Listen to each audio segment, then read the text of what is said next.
Hello, PCRM family, and welcome to the Physicians Committee's weekly Mission Critical Update with Dr. Neal Barnard. I'm Betsy Wason. I'm PCRM Senior Vice President of Development, and I will be your Mission Critical host today, December 12th, 2025. Let's not waste any time jumping into the chat. Please let us know your name and where you're joining from today. Choose everyone from the chat menu, and that way we'll all get to see your posts. And we love seeing familiar names, and we also love to see new names. So if you're new to Mission Critical, be sure to get in there, say hello, and let us know where you're joining from today. It is hard to believe that we are this close to the end of the year, and 2025 has been another absolutely roller coaster of a year with unexpected challenges and plenty of victories to keep us cheering. And we're set up to enter the new year stronger than ever. Dr. Barnard and Janine McCarthy are here today to give us a look back on some of the highlights from 2025. And we've got Dr. Zeeshan Ali also here with us, and he is going to talk about some pretty incredible outreach that has happened in India. So got a good program for you today. One of the biggest things that stands out for me in 2025 is getting to celebrate PCRM's 40th anniversary with all of you. It gives us a really good reason to reflect on just how far we've come and how many changes that our efforts have brought about in medicine and research over the past 4 decades. We also, with all of that, can get an idea on how many lives that PCRM's work has saved over the years, animals and people. So it's hard for me to imagine where we'd be without the leadership of Dr. Barnard and even the existence of PCRM. And fortunately, we do not have to, because we exist, and we're looking forward to continuing to push the boundaries until we get what we want. And that's a kinder world for animals and for people. We created a really great 40th anniversary video earlier in the year, but so much has happened in 2025. We added some information, some highlights, some victories to the beginning of the video, and I'd love for us to watch that together, and then we'll get to our presentations. So here we go. This has been a year like no other. We're thrilled to be celebrating 40 years of Physicians Committee progress with you, but so much has happened just in 2025. We convinced Wake Forest University, St. Elizabeth Hospital, and the University of Arizona to stop killing animals to train doctors. In Michigan, Queenie's Law, which would prohibit painful dog experiments like those at Wayne State University, was voted out of committee without a single legislator opposing. And that bill got huge celebrity endorsements this year. All of this was made possible because of PCRM members. On Capitol Hill, we continue to fight for animals and people. This year, we helped reduce federal animal testing requirements for sunscreens and influenced Congress to prioritize non-animal methods at the FDA. Still on the table are efforts to require accurate accounting of animals in laboratories, ending NIH funding for the forced swim test, and making sure kids have healthful choices in school. After 2 years, we graduated the first cohort in our Blue Cross Blue Shield study for people with type 2 diabetes. PCRM continues to modernize the way we practice medicine.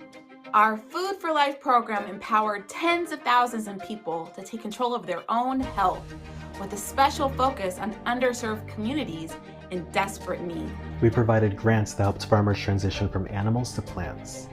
We helped drive major NIH and FDA commitments to move away from animal experiments, intensified our push to shut down the Oregon National Primate Research Center, and stopped a Colorado State University experiment that planned to kill more than 17,000 animals. Our reach continues to grow.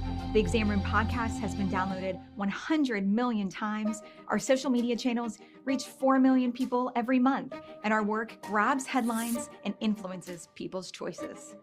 That's just the tip of the iceberg. Take a look at how far we've come together and help us continue to make history.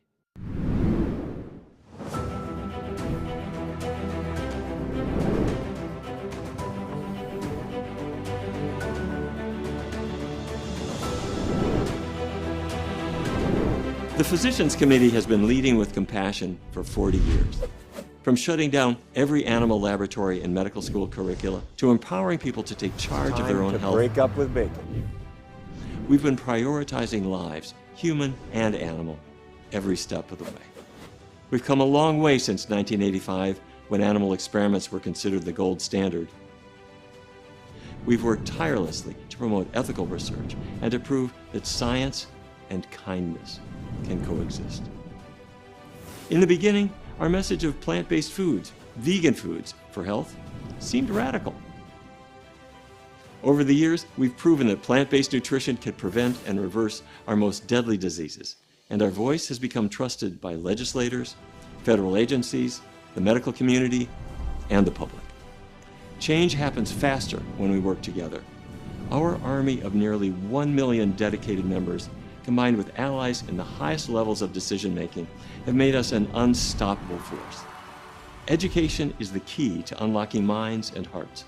When people learn what happens behind laboratory doors, they want to take action. When we educate people about ethical research, human-based research, we see a cruelty-free future emerging. When we educate people about the power of nutrition, we create a tidal wave of change. Once we know, there's no going back. Our mission is to save lives. Over the past 40 years, we've worked together to save a child, a mouse, a chimpanzee, and entire communities around the globe. Our vision is to create a world where health and compassion are central. And thanks to you, we've come so far, touched millions of lives, and have set the stage for continuing this work to ensure a better future for all. Yay! Such a great video. Kudos to our communications team for pulling this all together. Well, it's a perfect timing to kind of show what we can accomplish when we work together, as we officially launched our year-end matching gift campaign on Tuesday. And we have some very generous PCRM members who are in the position to match donations through December 31st. So this is a huge fundraising campaign for us, and the funds will determine how much we can do going into 2026. And of course, we want to push for change as hard as possible. And to do that, we need your support. If you're able to make a donation, your fellow PCRM members will match it. And probably the easiest way to do that is to go online to pcrm.org. But we also have a terrific membership team. So if you'd like to talk to a live person, you can call our membership office at 202-527-7304. And you will get to talk to Jeanette or Emily or Cecilia or Abigail, and they can help you through how to best support PCRM. So thank you. And the number again for our membership office is 202-527-7304. So now let's get on with the presentations, and let me bring on PCRM's president and founder, Dr. Neal Barnard, for a mission critical update. Thank you, Betsy. Thanks to everybody for joining us. I'm delighted to have you with us. If you haven't yet gone into the chat, please do. We'd love to know that you're with us and where you're watching us from. And if you can set the little chat button to reach everybody, we'll all talk together. Let me share my screen. I just want to highlight a few important things that occurred in the past year. And Janine is going to follow up talking about lots more in the research world. I want to just focus really on the nutrition and health part of it. We are here in Washington, and I got to tell you, this has been a tumultuous year in every respect. And one of the big issues was that there has been a big move to bring whole milk, high-fat milk, back into school lunches, and there's been a lot of concern, and justifiably so, about the calories and fat that that's going to bring in. So what we did is we were able to get written into both the Senate and House versions of this law that soy milk counts. And so any school can substitute soy milk for it if they wish to. And if they get a note from mom or dad, they have to provide a non-dairy beverage. So there it is. The American Medical Association was not so big on nutrition before, but they have become very vigorous, I have to say. This is me speaking to the recent AMA meeting, and we had two good policy changes this year. One is for breast cancer risk reduction, helping prevent breast cancer. They came out saying that doctors need to educate people about a plant-based diet for breast cancer risk reduction. And then just last month in November, they came out saying, if you're all about processed foods being the problem, you ought to know maybe that's not the issue. The issue is meat and dairy, of course, obviously is the big issue. And some of these healthful, some ultra-processed foods are helpful, some are unhelpful. That's not the big thing. The big thing is to get the meat and dairy off your plate. Our Let's Beat Breast Cancer campaign was huge this year. You know this campaign. It's really helping people to understand that a healthy diet and lifestyle can reduce breast cancer risk. We had, I believe, 71 rallies, I think, across the US and in many other countries, including places where we had not been before. We had rallies in Mexico. We had rallies in China. We had a big rally in Uganda. We've got, with our Building Healthy Communities and our Food for Life instructors as well, a huge reach, really worldwide, which is wonderful to see, I have to say. The exam room, speaking of worldwide, Chuck Carroll has taken it to 100 million downloads in 150 countries. So when you look at the nutrition podcasts, Chuck's podcast is right up there at the top in just about every single one of them. So it's really terrific.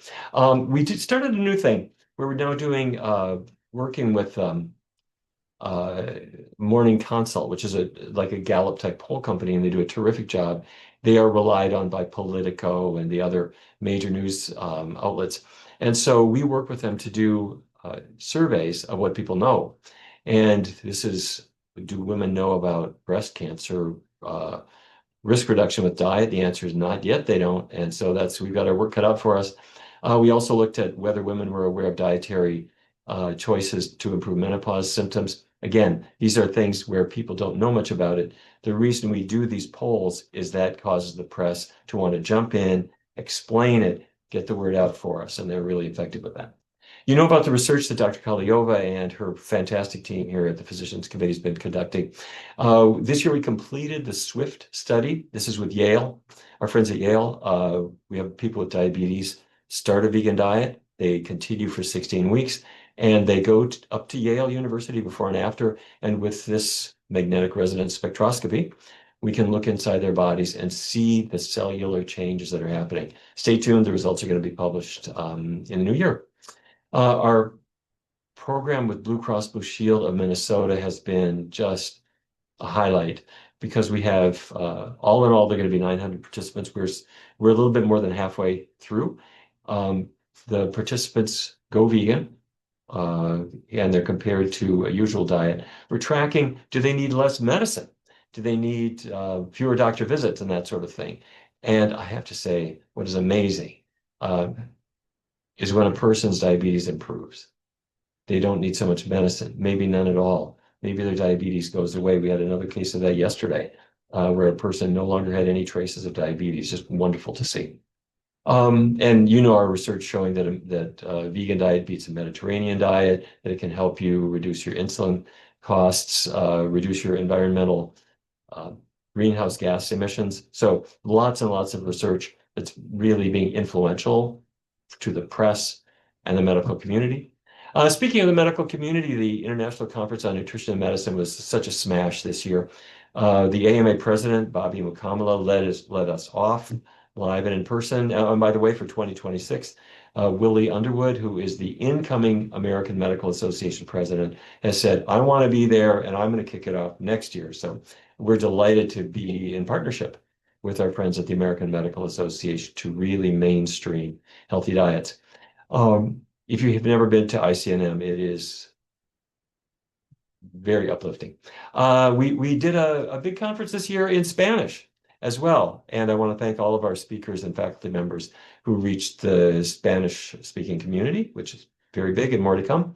Our National Diabetes Program launched free support for people changing their diet to improve their diabetes. We've got a big crowd here every Tuesday live at noon. It's been pioneering, but really fun. And every week we have a huge number of people going through. Our outreach to the Native American community continues to grow under the leadership of former Navajo Nation President Jonathan Nez and First Lady Cecilia Nez, who you see here. They've reached out to many other tribes, really working to promote plant-based diet. Jonathan Nez went vegan himself quite a number of years ago. I forget, 6, 7, 8 years ago, for his own health reasons, and has just embraced it so well and is a marvelous role model, reaching huge audiences and also empowering the Native American voice to speak to the federal government. Josh Yu and Mei Chun Lai are our force to be reckoned with in China, and they have really reached people both with a huge, this is the biggest conference I've ever heard of. It's our online conference, International Conference on Nutrition and Lifestyle Medicine. This is our 5th year doing it in China. We have close to 1 million participants in this who come in virtually to participate in the conference, and it's just wonderful. And then, of course, Ja is live and in person in one city after another. Every week I get his pictures. It's amazing to see the people he's reaching. And Vanita and Zeeshan, you're going to hear from Zeeshan in a minute, I won't steal his thunder, have been in so many cities in India, especially in the medical schools, talking to students and doctors. So you'll hear from Zeeshan in just a minute. Our Barnard Medical Center has been reaching many patients. Jim Loomis and Vinita Rahman are leading the charge there, along with Christine and Shannon, and also launching special programs. They not only see people through telemedicine and in person, but we have special programs for diabetes, for emotional eating, for weight loss.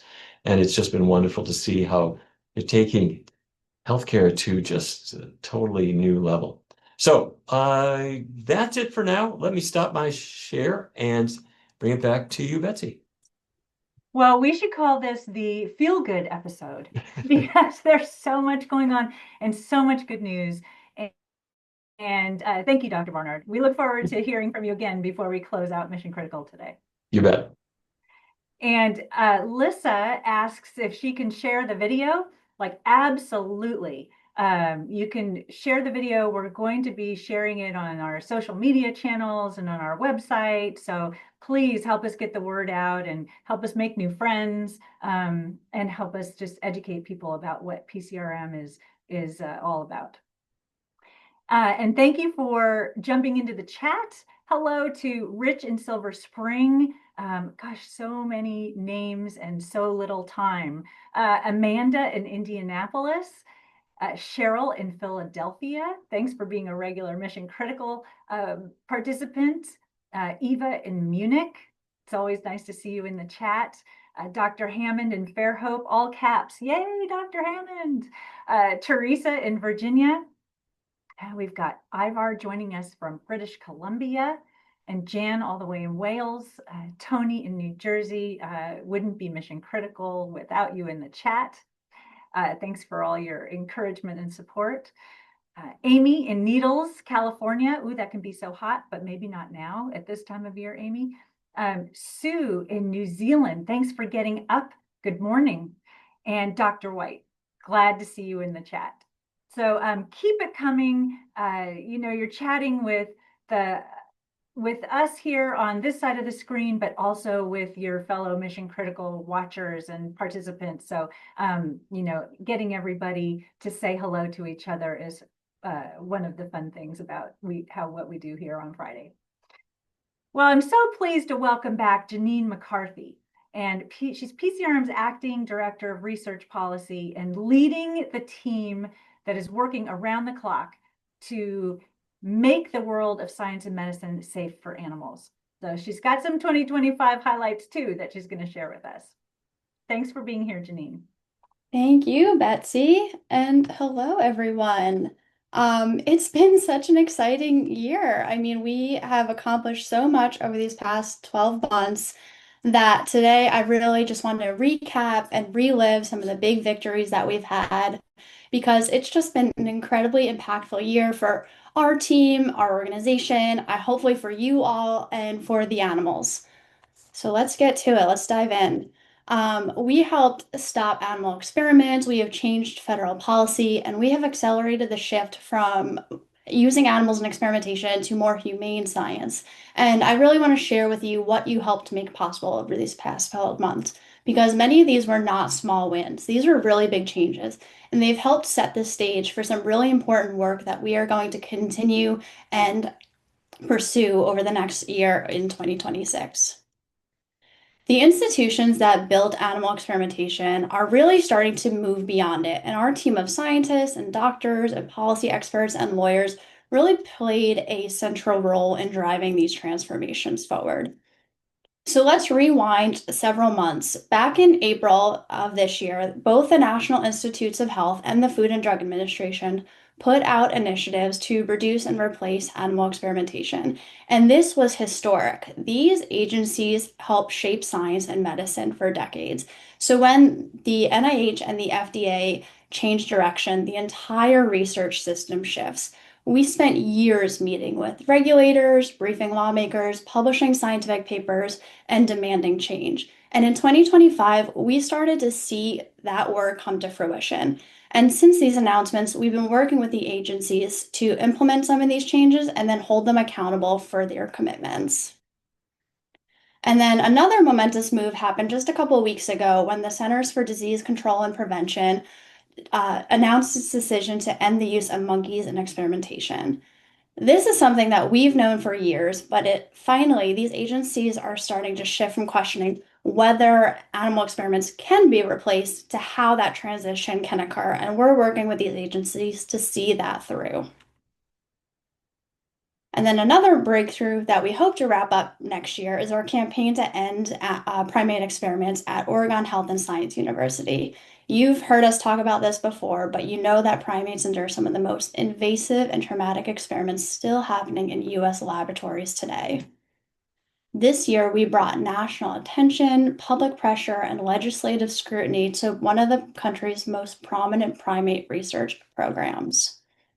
We documented the experiments, we helped educate lawmakers, and we mobilized the public. And today we are closer than ever to bringing this program to a close. So in early 2026, we hope to make that a reality.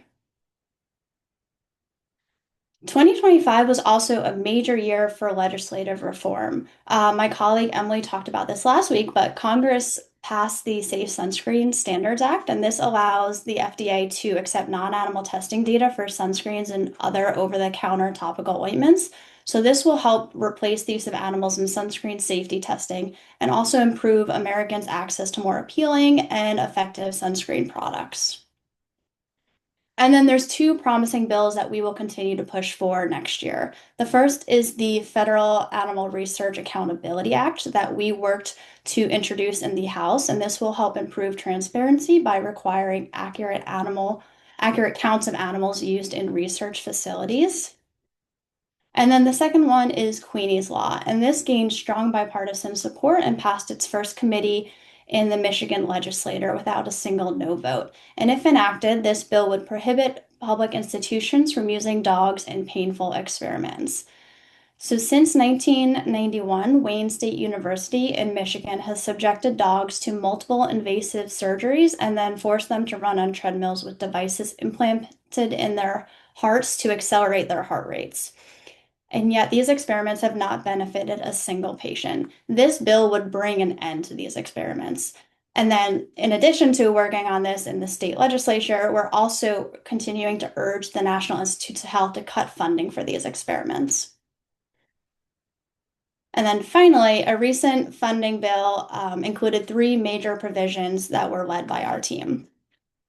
The first is Congress directed the FDA to revise its drug testing regulations to clarify that animal experiments are not required before clinical testing in humans. And this removes a major barrier to modernize science because it gives drug developers a clear opportunity to use non-animal methods. This is something that our team has been working on for well over a decade now. So the agency finally has a clear directive from Congress to take action. The second one is Congress instructs the FDA to accelerate the replacement of horseshoe crab blood in pharmaceutical testing with sustainable non-animal approaches. This is a policy update that we've also been working for a long time now. And this allows industry to more easily use non-animal approaches for endotoxin testing and will directly save horseshoe crabs. And then third, Congress directed the FDA to outline how we'll move away from using animals in human nutrition research. And then we are pushing the USDA to align with other federal agencies toward replacing the use of animals in science. So I mentioned earlier that other agencies like the NIH and FDA have put out those initiatives on how they'll reduce using animals in science. We're also trying to get USDA to develop a similar roadmap. Some of this year's most meaningful victories actually happened when we were able to stop animal experiments right in their tracks.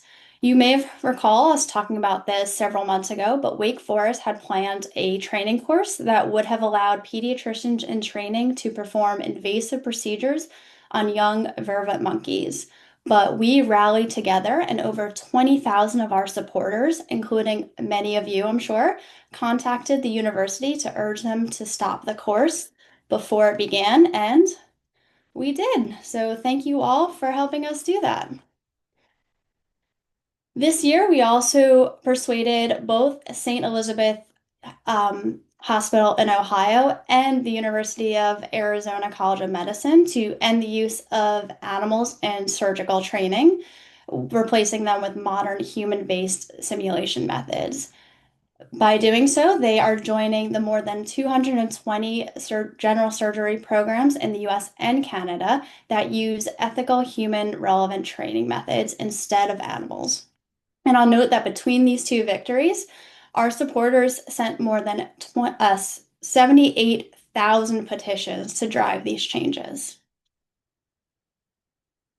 And at Colorado State University, we stepped in when we read about an experiment that was using animals to study the impact of consuming beans on gut health. And we were able to stop this massive experiment that was planning to kill more than 17,000 animals. Looking forward to next year, we're working to shut down Brown University's emergency medicine training lab. And this is one of the last labs of its kind in the country. We're also in talks with a few training programs about financially assisting their transition away from using animals through our new medical simulation fund. And soon we expect new state legislation that would prohibit the use of animals for medical training.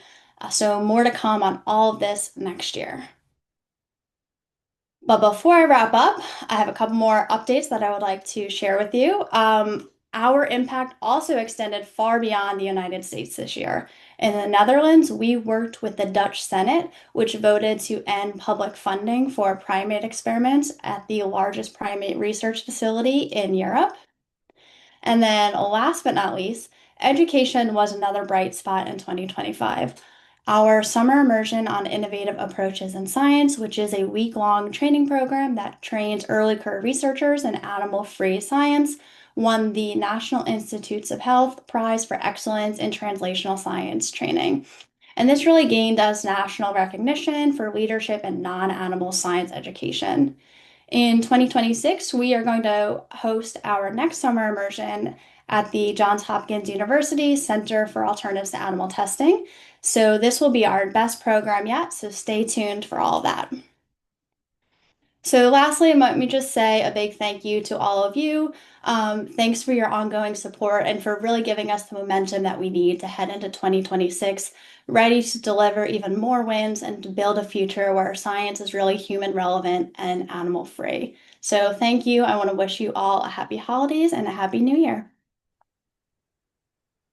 Thank you, Janine. And I think instead of just a feel-good episode, we call this a feel-good Friday.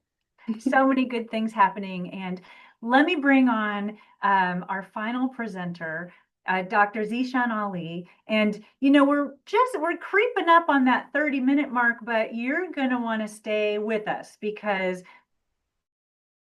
outreach has been happening in India, and Dr. Ali is here to share like what that means for the future of medicine and PCRM's work, and we're so glad to have you. Thank you, Betsy, and hello, everyone. I'm so excited to be back, and I brought an update from my recent tour of India. It was in November, and I want to bring some pictures and so the media coverage that we received from this lecture tour. Very excited to be here. And as you all know that diabetes is a number one killer in India. People are dying. We have 101 million people with type 2 diabetes. And in this picture, you can see that the prevalence of type 2 diabetes is for adults over the age of 45 and above is anywhere between 7.4 to 36.9%. So as you see in this picture, the more it becomes red, the higher the prevalence of diabetes. And 36.9% in some states, really huge. So there is a strong need for organizations like us to bring our work to India and educate the next generation of physicians so that we can show them the power of plant-based nutrition. And that's what this tour is about, and to go to medical schools and train the next generation of physicians. And as you all know, that the chronic diseases is on the rise, and it is all because of the Western influence in our diets in India. And we want to show it to the healthcare professionals that they need to bring like simple foods like lentils and grains and vegetables back to the center of our plates. And we work with so many different partners, like our physicians network is there. We have student organizations that we have been working with, faculty members from the previous medical colleges that we have visited. But I want to highlight here two special people. And in this picture, you can see Dr. Yogita Bavaskar on the left and Dr. Nitin Nandurkar. Both of them are Indian Society of Lifestyle Medicine members, and they have been instrumental in connecting us with new medical schools and helping us reach out to even a public. So I'm really thankful to them for helping me spread the work in India. And in this tour, I started in Chennai and I went to Savita Medical College. And here you can see the picture with all the faculty members at this college. And here are the picture, and here's the picture with the students. And then in the same city, Chennai, I went to another medical college, which is called Employees State Insurance Corporation Medical College. And I'm sitting with the faculty members, and here you can see the interns and the students, very excited to learn about our message. And in India, we are also working now with a PR firm to make the most of these lectures, and they are really helping us spread the word and getting the coverage that we need. So we are not only reaching the medical schools and the healthcare professionals, but we are reaching millions of people through this coverage. And here you can see the coverage in Chennai with a total reach of 72,000 people, and with a very strong and powerful headline in the newspaper that translates to American expert urges Chennai medical students to address rising diabetes obesity epidemic with nutrition-based interventions. Very powerful. My next lecture was at Maulana Azad Medical College in Delhi. It was a virtual lecture for the nutrition club students. And here you can see students enjoying plant-based food that has been catered by the And in Delhi, I Like, also gave a radio interview at 94.3 Radio 1 channel, and it was aired in three different markets, Delhi, Mumbai, and Bangalore, with a total reach of 7.2 million people. Again, that's huge. My next destination was Index Medical College in Indore. This is a city next to my city, Bhopal. And here you can see me again with around 25 to 30 faculty members from the college. Very receptive. All the faculty members always attend these events wherever I go in India. And here you can see full house attendance, very receptive about our work. And again, we got some excellent press coverage in Indore with a total reach of 673,000 people. Here you can see three print pictures and one on the television. Altogether, just in Indore, we got 15 coverages in different print and online. And this was a headline which says that diabetes is not something which cannot be treated, and your food can change it. So again, very powerful in that. And the subheadline says that Washington, D.C.'s Kickstart India program specialist, Dr. Zeeshan Ali, has shown the benefits of a plant-based diet.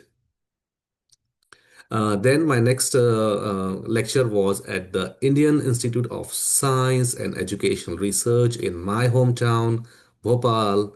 And here you can see in one picture students attending the lecture, the second picture students enjoying a plant-based meal. And again, very good coverage in Bhopal. And the headline, although it's in Hindi, but the way you translate it, it says plant-based food is better as compared to animal-based food. And just in Bhopal, we reached around 1.84 million people through this news coverage. After Bhopal, my next destination was M.N. Raju Medical College in Hyderabad. And here you can see in this picture, students lined up to get the food that we catered for them. And here you can see 450 medical students attending the lecture. And we got some excellent press coverage in some of the biggest news dailies like Deccan Chronicle, and with the headline Chronic Diseases on the Rise in Adults and Young People, with a total reach of over 23 million. Then my next destination was Udaipur. Here I spoke at the Pacific Institute of Medical Sciences. And some more pictures here. In the same city, I went to Gitanjali Medical College. Again, full house attendance here. And again, we got some great coverage. Again, very, very important. This PR firm has really opened the doors for us to spread our word, spread our message. And we are so thankful to them for this work. And here it says the risk of diseases increasing among adolescents in the city of Udaipur, which is in the state of Rajasthan. So the total, in summary, the total outcome from just this November visit from India is that we got the coverage in 48 media outlets, 29 in print, 18 online, one radio interview, and out of these 48, 18 were of category A. That means with very high numbers of people reading those news articles, with a total reach of 34.95 million, which is really, really huge. And with 8 markets in India and coverage in 4 languages. And on the right, you can see some names in Hindi, English, and regional languages that we got the coverage. And this is all possible because of the support, of the love, and the donation we get from our members. And so we are very thankful to you. This cannot be possible without your help. Thank you so much, and over to you, Betsy. I think that we are all out of breath seeing how much you did, how many people you reached, and how many places that you lectured at, and no lounging around for you. But thank you for bringing us the update. And let's bring on Dr. Barnard back to give us some closing comments. And Dr. Barnard, Rodrigo has the best name for this Feel Good Friday, and he says it's the Feel Good Year with PCRM. So let's go with that. Oh, well, thank you so much. And by the way, thank you, Zeeshan, for your presentation. I have to, I agree with Betsy. It was a little exhausting to hear all that you've done. And if anybody's wondering, why do we spend so much time in China and in India? Those are the two biggest countries on the planet. And there are lots and lots of people going the wrong direction. The animals are coming onto their plates, not getting off. So we are working very hard to reverse that trend and make progress. And as you can see, we're reaching huge numbers of people. And worldwide, whether it's our programs in India or China, our work in Spanish-speaking countries, our work with French-speaking countries, or here at home with our English-speaking folks, our goal here is to reach the public and to reach the gatekeepers to information. That's often doctors, it's the media, it's also the government. And so we have to work very hard. So we're working in all those areas. And the more resources that we have, the faster we can work. As you know, our team doesn't rest. And I want to just thank all of you for allowing us to do the work that we're doing. There's lots more coming up in 2026. It will be our busiest year ever. Thank you to all of you for making it possible. Back to you, Betsy. Well, now I'm already tired. It's going to be busier in 2026, but we can do it. We can take it. Let's add as Dr. Ali and Janine back on screen to join us. And thank you all for terrific updates today. And for those of you joining us, if you've already made a donation to PCRM's year-end matching gift campaign, thank you, thank you. All this progress, you know, is powered by your donations. And if you haven't yet donated, there's still time and your gift will be doubled between now and December 31st. So it's such an important fundraising campaign for PCRM, and you can find the donation link at pcrm.org. Well, I'm so used to saying that we'll see you back here next week, but this is the last Mission Critical of the year. And so we'll actually see you again on Friday, January 9th, 2026. We're lining up presenters and we'll continue to bring you the latest updates on how your support is impacting animals and people. Have a wonderful holiday season. Be safe. And thank you for all you do to make this a better world for animals and people.